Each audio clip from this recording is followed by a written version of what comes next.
Hi, I'm Bob Bondurant. The two videos that you're about to see, To the Max and our new course video, will show you all the quality and experience and excitement that you'll have at the school. For further information, or if you have any questions you'd like to have answered about the courses, please give us a call at our 800 numbers. I look forward to seeing you here at the school soon.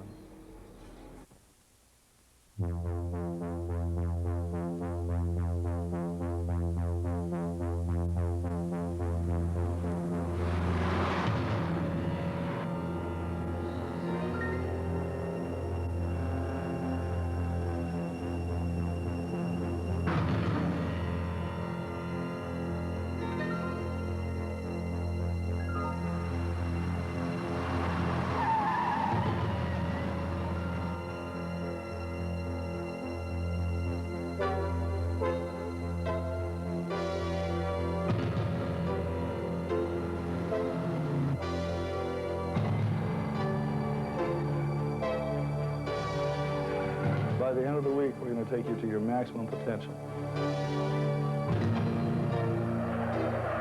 What you need to learn to do, and we're going to teach you how to do that, is to bring yourself up step by step to your best ability, to the max.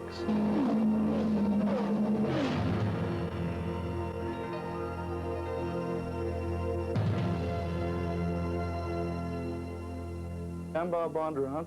I'd like to welcome you to the school. They've come here to Sonoma, California from all points of the compass. I'm from Detroit, Jeff's a recruiter for an engineering firm in the Midwest. Some of my friends were involved in racing. And He's been bitten by the racing bug. Great. Okay, what I'm going to do in a few minutes is take you for a tour through the garage. Amy's an interior decorator. She wants to sharpen her driving skills. She's got her eye on a new SVO Mustang and wants to learn how to handle it. The reason why I'm here is because I want to learn how to become a safe driver. I'm taking the 3-day course. Bruce is the new breed of the corporate chauffeur and bodyguard. He's following up an ad he saw in the Wall Street Journal. It's very easy for me to sort of sit back with one hand on the steering wheel and enjoy the ride and maybe not concentrate as much as I should. And hopefully this course will enable me to sharpen my reflexes and think clearly in any kind of a dangerous situation that might arise. No one's quite sure what to expect in the next 4 days. We'll ride shotgun with them as they go through the Bob Bondurant School of High Performance Driving. When a car is designed and built, it's put together, designed well, handles well, brakes well, accelerates well, but until that car starts moving, it's really doing nothing, but it's sitting at its max. You'll find that the car works a lot better than we do. The car is just sitting there doing whatever you tell it to do. If you put the right input in, it'll do the right thing for you. But it'll also do the wrong thing if you tell it to do the wrong thing. You enter a corner too early, stay on the gas too long, too late, brake too late. You lock the wheels up, the car doesn't know what to do, it'll just do what you tell it to. In this area here, you have to do a downshift. And it's very, very important that you begin your downshift as soon as you can so that you have it completed by the time you reach this turn down cone. As you get more proficient with your downshift, you can begin it a little bit later in this area. But for this morning, move your braking point back just a little bit to give yourself a little bit extra time to downshift. And be sure that you have it complete by the time you get to this turn down cone. That means your hand off the gear shift lever and your foot off the clutch pedal. Trailing brake is just trading steering for braking, okay? And if the car is turning very well, then you don't need very much braking to make the car turn, okay? Does everybody understand that? I get a lot of, just sort of nice inner feelings being able to take someone and start them from scratch and watch them grow. And my instructors do the same thing and feel the same way. It's a nice self-reward for what you're doing. And it's a neat way to make a living for someone who likes to drive. I love it. Now what we're going to do is the skid pad. This is where you'll experience an understeer skid. You'll also learn to control an oversteer skid. We'll do forward 180s, reverse 180s, and a forward 360. Cover a parking lot the size of a football field with 100 gallons of water-soluble oil, and you've created a very slippery classroom. On the skid pad, we teach all facets of skid control. What we're going to see here is front wheel lockup. So you jam the brakes on, you have no steering whatsoever until you get off those brakes. A situation just like you run into on the street. Start to lose it, you catch it, comes back the other way, catch it, just like on an icy road, or you came around a corner a little too fast and started to lose it. What we're seeing here is you start to lose it, didn't catch it in time, turn the wheels back straight and go down the road backwards rather than spin off into a center divider or into parked cars or another car next to you. Okay, we start to lose it, comes right on around, back on around, and come back out straight. What that is, basically, is a forward 180 put together with a reverse 180 spin. Sometimes it's slicker than others. We'll see how it is today. It's slick today.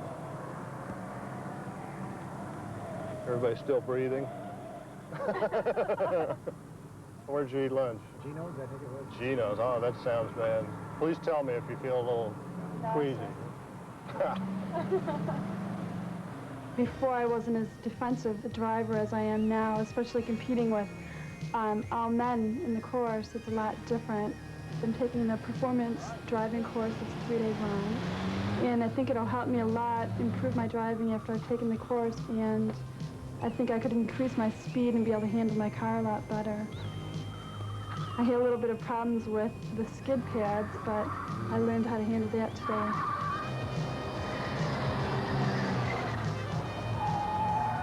I think my favorite portion was the autocross, but we haven't really gone on the first loop yet. I think that will be really exciting.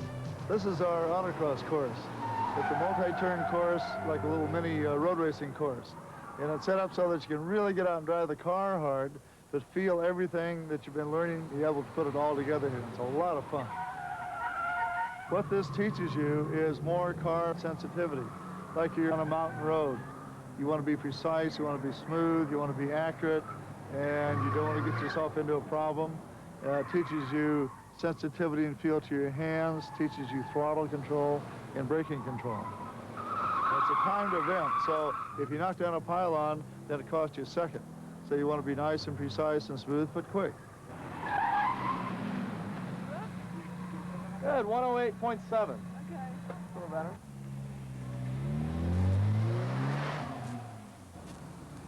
What we're doing here is watching the accident simulator. The accident simulator is designed to teach you emergency evasive maneuvers. In most situations on the street or highway, when someone pulls out in front of you or stops in front of you suddenly, most people jump on the brakes and lock them up, or they may get stopped and the car behind you runs into you. Out here, we've set up 3 traffic lights. As the cars come down, as you can see now, they're all green. As soon as the car gets to 77 feet, the instructor changes the light, and the car has to get into the green lane without using the brakes. So we're dealing in weight transfer. The driver lifts off the gas, the weight transfers forward on the front tires. Front tires have some adhesion like this, make a left turn in this case. The car takes all this energy and slingshots itself over. So to keep them back in from sliding out, step on the gas and drive through the whole situation.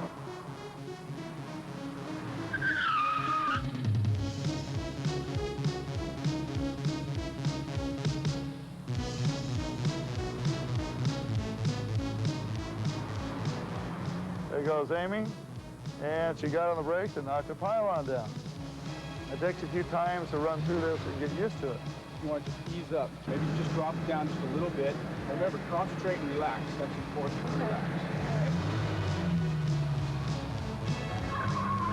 Ah, Bruce did a good job. That's excellent. All right, that looks pretty good. How fast were you going that time? Well, I started at 40 on that one. Good. But I can tell that my reflexes aren't as good as what the car can take. I got to get sharper because there's always that hesitation, and I always want to pull into the other lane. But each run, I get more comfortable with it. So. Okay, try it again. Try to get up to about 40.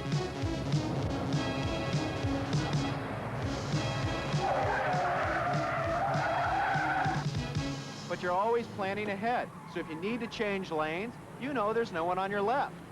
And even if there is, better to collect them and get out of the way of that stopped object in front of you.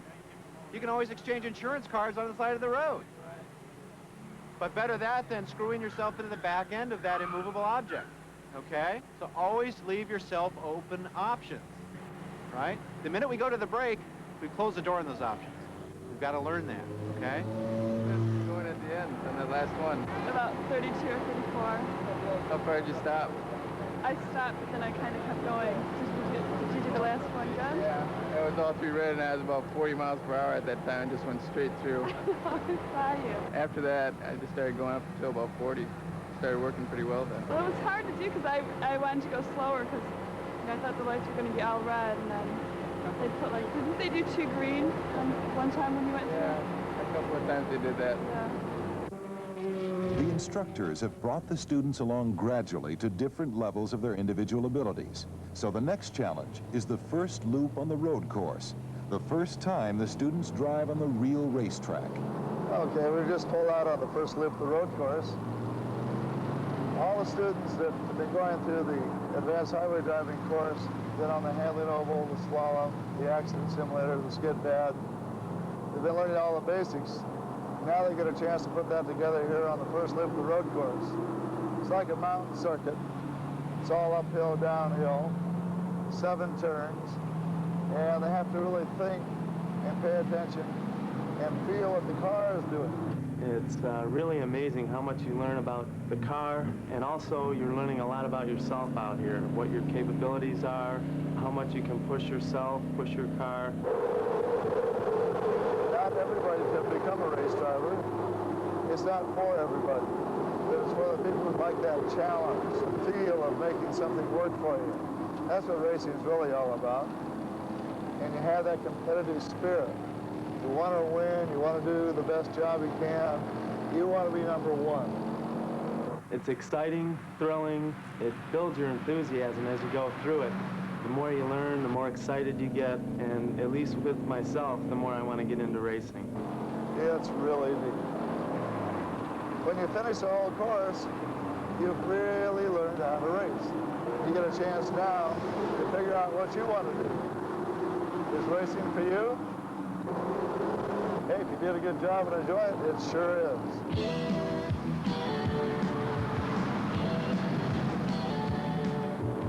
You have to evaluate and think about what each person is doing that's in that race with you, not just drive your car. You may come up behind somebody and have a hard time passing him because he's good as you are.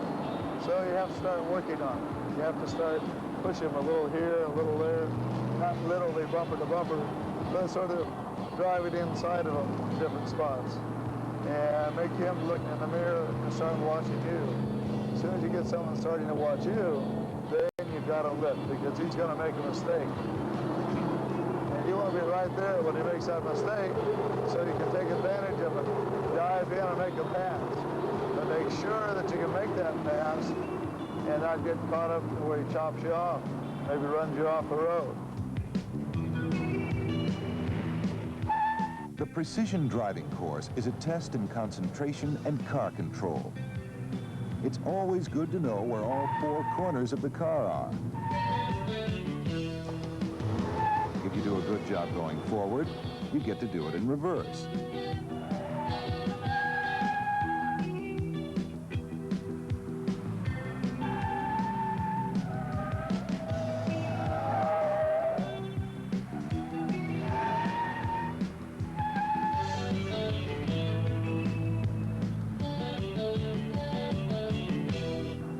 Okay, Bruce, this time we're going to use a little bit less wheel spin. Okay, we spin the wheel, we don't go anywhere.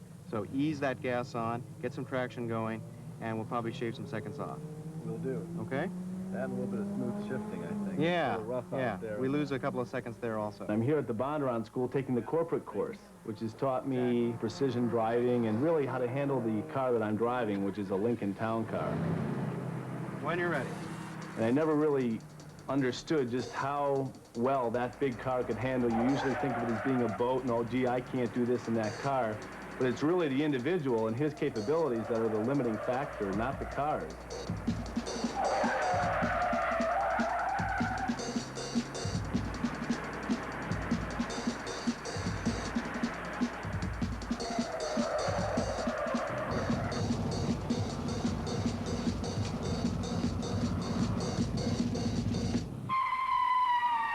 What's a good-looking car like this doing on a skid pad? Dry skids with a Lincoln Town car just might come in handy someday for a corporate chauffeur. Bruce will put 600 miles on this car and go through a set of tires during the course. That's why maintenance plays such an important role in keeping the cars running.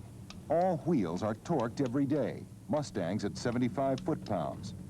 Tire pressure checked at 35 pounds. Each morning, all fluids are checked. Oil, power steering fluid, radiator, and brake fluid. Finally, the race cars have to look good as well as run quick. It's damp from the fog, so the track is going to be slipperier. So to take those friction laps and really feel what that track's like. Because when it's wet out here, some areas look like it sticks like glue and it's slippery, and others don't, and it does stick. So just find out the lower speed. Yeah, the visibility is real low up there also on the hill. The fog's extra thick, so take that into consideration also.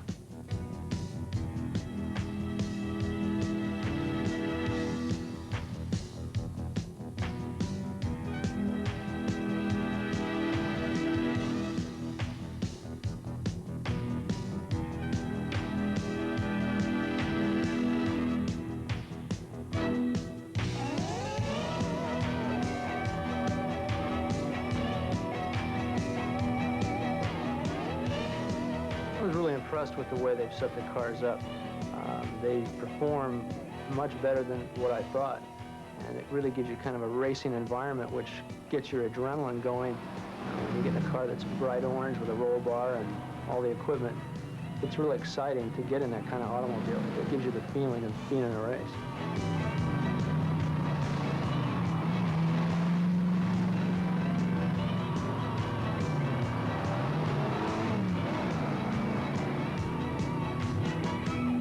You having fun? Yeah. It is fun, isn't I it? love it.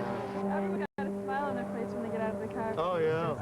Like you've actually accomplished The first day, it's fun to watch their faces because everyone's real serious. You know? Yeah. And then about midway through the day, big smiles. Yeah. It's neat. As long as you're smiling, I know you're not tensed up. Yeah. You see someone that's not smiling, you go, better work on them a little bit. What are they doing wrong? See a lot of smiles on that skid pad. Oh, yeah.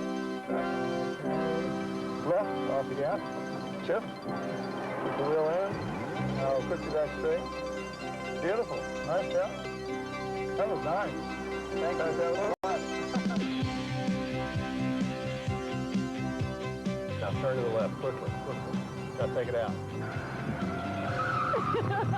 Good. Now go make a U-turn around the way.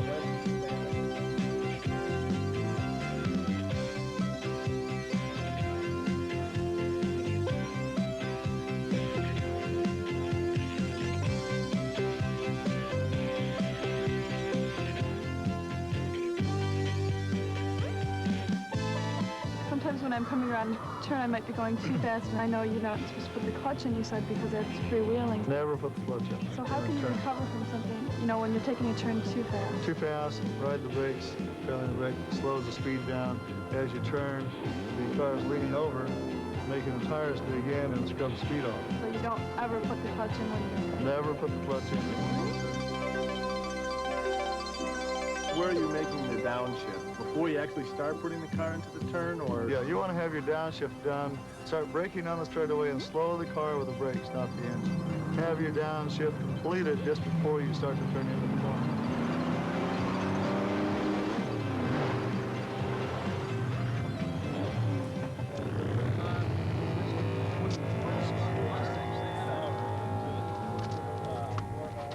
The first time in a Formula Ford. You'll notice, first of all, how reclined I With am. no fenders, body, or roll cage, this 1,000-pound open-wheel racer strikes a little apprehension into the hearts of the advanced class. You want to be able to turn the wheel 180 degrees and make sure that your upper arm doesn't straighten out completely. I'm a little bit too far away in this car, and we do have pads to get you a little bit closer.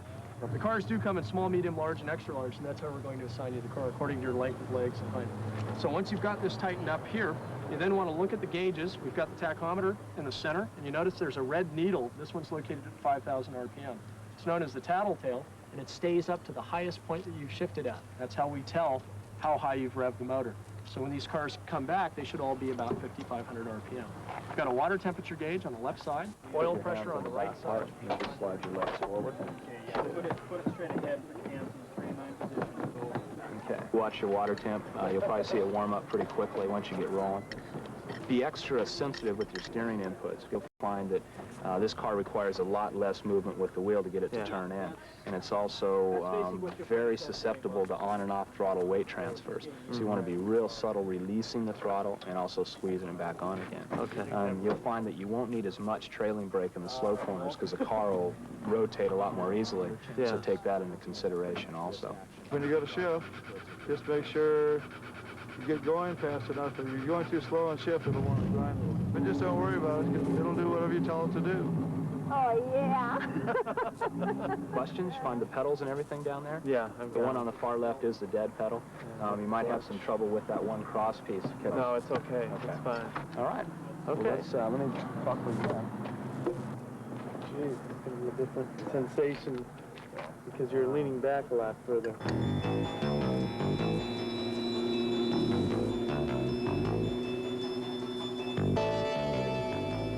The Formula Ford is a single-seater, open-wheel car. It's got a 1600cc Ford four-cylinder engine in it. Power-to-weight ratio is quite good. They put out about 110 horsepower. The car weighs about 960 pounds.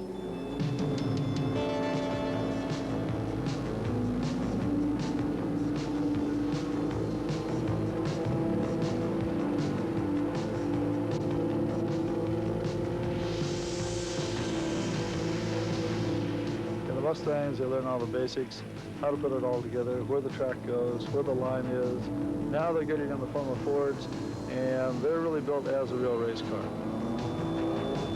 The reason I use Formula Fords is because it's one of the most popular forms of single-seater racing, and it's one of the least expensive ones. I want something that everyone is going to be racing, that's competitive, that you can learn a lot in, and doesn't cost a lot of money to run. Once you get used to it, you'll notice it'll start going a little quicker and quicker and quicker. All the same basics that they've learned through the rest of the program and the Mustangs will apply to the Formula Fords.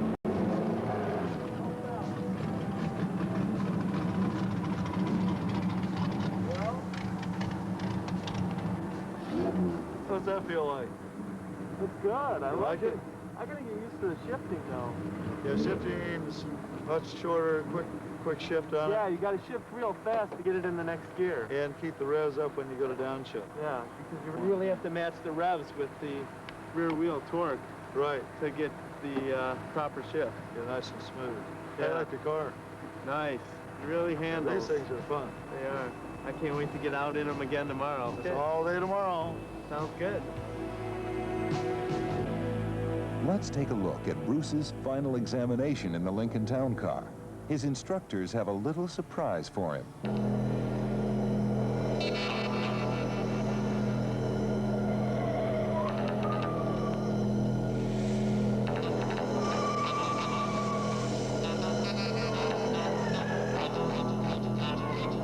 So far, so good. Bruce uses a reverse 180 dry skid and gets away. In this dramatization of a kidnap attempt, the instructors chase Bruce and attempt to stop it. His few days of intense training have paid off. I've talked to both the FBI and the CIA, and they both say that most chases last about 3 to 5 minutes. They end by someone either crashing or the chauffeur gives up and stops. So we teach the chauffeur here that you keep going at all cost. You know, self-preservation prevailing.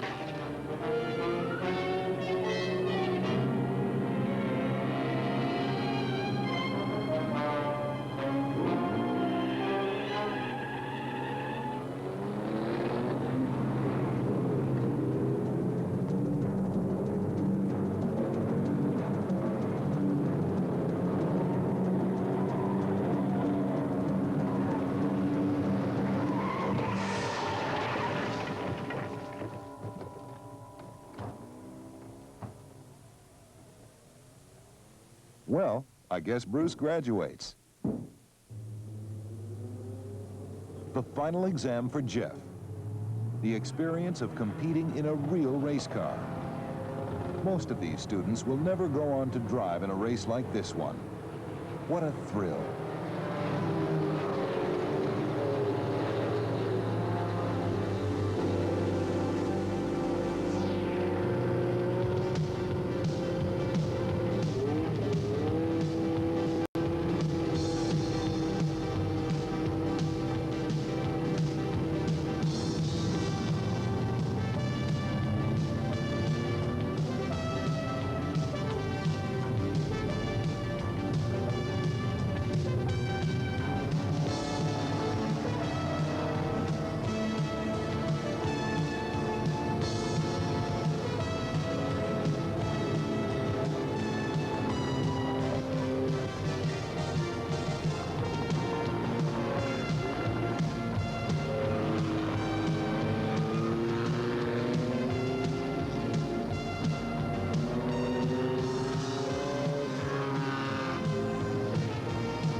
The challenge of developing new skills and ideas, making new friends, living a fantasy.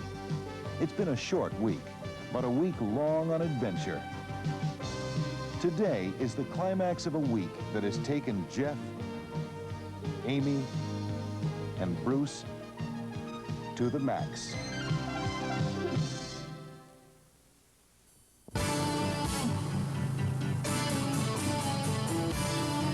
As it begins its third decade of operation, the Bob Bondurant School of High Performance Driving in Sonoma, California is offering 2 new courses, one for teenage drivers and the other featuring the school's state-of-the-art skid car. These latest offerings by the world's best-known driving school are being taught at the school's headquarters at Sears Point International Raceway, and may also be offered on location in major cities nationwide. The courses, developed by school founder and former racing champion Bob Bondurant, will help him attain his goal of providing advanced driver education to as many people as possible. How many people that have had any kind of driver training after you've had your driver's license, no matter how long it goes? About 6, maybe out of about 125, 130 people. The problem is when you get to driver's ed, or if your father taught you or your friends taught you, what happens to us, they never teach you how to get out of skid control situations, emergency evasive maneuvers, because they don't know. They can only teach you what they know, and unfortunately, they don't teach you all the basics. Bondurant's new 2-day teenage driving course is designed to teach young drivers complete car control. Bob and his instructors will teach students about weight transfer and how to control it, about tire contact patches, and about proper steering and braking techniques. One of the exercises the teenage drivers will experience is Bondurant's Emergency Evasive Maneuvers course, designed to teach students how to avoid accidents when faced with emergency situations on the highway. Bondurant's skid car, a high-tech apparatus which allows traction to be reduced on both the front and rear wheels to simulate skids, is the centerpiece of the new skid car course. Skid car students will be taught how coordinated use of the throttle, brakes, and steering can help them keep their car under control, even when traction is reduced because of wet or snowy weather. The Bondurant School has attracted nearly 20,000 students since it opened in 1968, some of whom have gone on to become famous in the world of auto racing. The Bondurant School program, really what it does is make serious business out of driving. It makes you draw your attention to how you apply your foot on the brake, how you apply your foot on the accelerator pedal, how you steer the car, how you shift the car. I had been taught my whole life not to lose control of the car, drive the car at its edge and its limit, but not to lose control of it. Well, all of a sudden I was in a whole new deal, and it was really funny because Bob and I really worked on that for like half a day, because once Bob spun the car out, I was lost. I was gone, and so he taught me how to do that, and then I came home and taught Dad how.